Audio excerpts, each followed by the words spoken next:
প্ৰথমে সকলোকে মোৰ অন্য এটা ভিডিঅ'লৈ স্বাগতম জনাইছোঁ। আজি আপোনালোকক মই দেখুৱাম ভেনিলা এগলেছ বেণ্টো কেক। আপোনালোকে যদি ভিডিঅ'টো চাই ভাল পায়, লাইক, শ্বেয়াৰ, ছাবস্ক্ৰাইব কৰি দিব।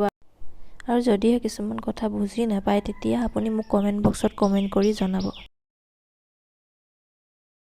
প্ৰথমে আপোনালোকে আধা কাপ গাখীৰ লৈ এচামুচ ভিনেগাৰ দি ৰাখি দিব, যেতিয়ালৈকে গাখীৰবোৰ ফাটি নাযায়।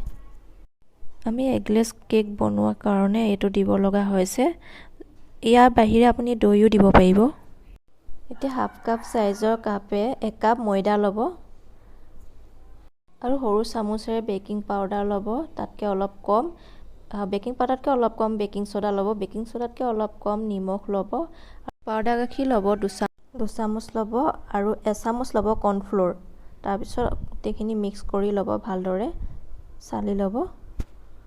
আৰু যিটো কাপে ময়দা জুখিছিলে সেইটো কাপে অলপ কম চেনি ল'ব আৰু সেইটো কাপে জোখে আধা কাপ তেল ল'ব। তাৰপিছত দিব ভেনিলা এচেঞ্চ। ভেনিলা এচেঞ্চ কিমান ষ্ট্ৰং হয় সেইটো ওপৰত হেৰি কৰি দিব। মই এতিয়া অলপ কম দিছোঁ। আৰু আপোনালোকে ভেনিলা এচেঞ্চ যিকোনো কোম্পানীৰ পাব। এতিয়া সেই যিখিনি আপোনাৰ গাখীৰ ফাটিবলৈ দিছিলোঁ সেইখিনিতে ঢালি দিম। আৰু যিটো কাপেৰে ময়দা জুখিছিলে সেইটো কাপেৰে আধা গাখীৰ লোৱা হৈছিলে। এতিয়া ভাল ধৰণে মিক্স কৰিব, মিক্স কৰি যাব। এতিয়া মিক্স কৰি থোৱাখিনি অলপ অলপ দিব প্ৰথম, আৰু বাকীখিনি ঢালি দিব। ভালদৰে মিক্স কৰিব। ভালদৰে মিক্স কৰি যাব।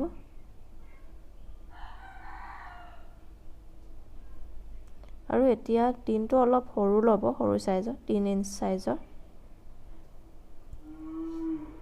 কাৰণ বেণ্টো কেক বনাইছোঁ সেইকাৰণে 3 ইঞ্চ চাইজৰ ল'ব। অলপ অইল লগাই ল'লোঁ আৰু এতিয়া অলপ ময়দা বা বাটাৰ পেপাৰ দি কভাৰ কৰি ল'ব। এতিয়া ভালদৰে অলপ মিক্স কৰি পেলাই তাত ঢালি দিম।